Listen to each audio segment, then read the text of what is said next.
Hello മുത്തുമണീസ്. അപ്പം നമ്മൾ രാവിലെ നേരത്തെ എണീറ്റു. കാരണം എന്താണെന്ന് വെച്ചാൽ നമുക്ക് കുന്നോളം വട്ടമ്പാടം ആപ്പിൾ പാലസിൽ ഒരു കല്യാണം, ഉമ്മയുടെ കുടുംബത്തിലാണ് കല്യാണം. അപ്പോൾ എണീറ്റ് കഴിഞ്ഞ ഉടനെ തന്നെ പൂച്ചക്കുട്ടന്മാരുടെ നായക്കുട്ടന്മാരുടെ കാര്യങ്ങളൊക്കെ ഒതുക്കിയിട്ട് വേണ്ട പോകാനായിട്ട്. അപ്പോൾ ഫബി നല്ല ഇഡലി ഉണ്ടാക്കുന്നുണ്ടായിരുന്നു കിച്ചണിൽ വന്നപ്പോൾ. അപ്പോൾ ഞാൻ ചട്നി ഉണ്ടാക്കാമെന്ന് വിചാരിച്ച് സവാളയും വെളുത്തുള്ളിയും വറ്റൽമുളകും തക്കാളിയും കൂടെ ഒന്ന് വെളിച്ചെണ്ണയിൽ വഴറ്റിയതിന് ശേഷം പുളിയും ഉപ്പിട്ടൊന്ന് അരച്ചെടുത്ത്, എന്നിട്ട് അതിൽ നമ്മൾ വെളിച്ചെണ്ണയും കടുവും കറിവേപ്പിലിട്ടൊന്ന് വറുത്തെടുത്തു കേട്ടോ. വളരെ പെട്ടെന്ന് ഉണ്ടാക്കാൻ പറ്റുന്നൊരു ചട്നിയാണ്. കാരണം നമുക്ക് നേരത്തെ പോകണം, രാവിലെ തന്നെ നല്ല മഴയും കാണുന്നുണ്ട്. ഞാൻ മഴ അങ്ങനെ തന്നെ നിൽക്കുകയാണെങ്കിൽ നമുക്ക് യാത്ര ബുദ്ധിമുട്ടാവണ്ടല്ലോ എന്ന് കരുതി. പിന്നെ അത് മാത്രമല്ല, ഉമ്മയുടെ കുടുംബങ്ങളിൽ എല്ലാവരും ഉണ്ടാവും. അപ്പോൾ എല്ലാവരും ഒന്ന് കണ്ട് സംസാരിക്കുകയും ചെയ്യാം. വല്ലപ്പോഴും ഇങ്ങനെയൊക്കെ കൂടുള്ളൂ.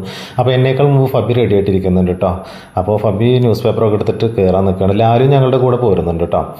അപ്പോൾ ഫബി പറഞ്ഞു, ഞാൻ ന്യൂസ് പേപ്പർ എടുക്കട്ടെ, അതൊക്കെ വായിച്ചിട്ട് അങ്ങനെ യാത്ര ചെയ്യാമല്ലോ എന്നും പറഞ്ഞിട്ട് ഞങ്ങൾ പോവുകയാണ്. അപ്പോൾ ഇനി ഈ കല്യാണത്തിൻ്റെ വീഡിയോ ഞാൻ എടുക്കുന്നില്ല അവിടെ എത്തിയതിന് ശേഷം. കാരണം എന്താണെന്ന് വെച്ചാൽ കുറേ കാലങ്ങൾക്ക് ശേഷം കുടുംബങ്ങളൊക്കെ കാണില്ല. അപ്പോൾ അവരോട് സംസാരിക്കാമെന്ന് വിചാരിച്ചു കേട്ടോ. അപ്പോൾ നമ്മൾ വട്ടമ്പാടം ആപ്പിൾ പാലസിൽ എത്തിയിട്ടുണ്ട്. അപ്പോൾ ഇൻഷാ അല്ലാഹ് അടുത്ത വീഡിയോയിൽ കാണാം.